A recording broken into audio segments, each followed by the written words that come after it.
युतीवर शिक्कामोर्तब, पदाधिकाऱ्यांना कानमंत्र, पालिका निवडणुकीच्या तयारीचे आदेश। मुंबईत झालेल्या मनसे मेळाव्यात राज ठाकरेंनी काही महत्त्वाची वक्तव्य केली आहे। पदाधिकाऱ्यांना काही कानमंत्रही दिलाय।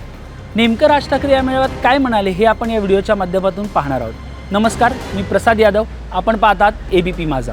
निवडणुकीच्या पार्श्वभूमीवर कामाला लागा, मतदार याद्यांवर विशेष लक्ष केंद्रित करा।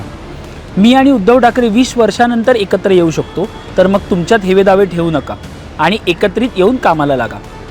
युती संदर्भात काय करायचं याचा निर्णय मी घेईन, तुम्ही फक्त कामाला लागा। आपला पक्ष मुंबईत सर्वात जास्त बलवान आहे, मुंबई पालिकेत सत्ता आपलीच येणार। जुने कार्यकर्ते पदाधिकाऱ्यांना सोबत घ्या, जे पक्षापासून दूर गेले आहेत त्यांना सुद्धा एकत्रित करून तयारीला लागा।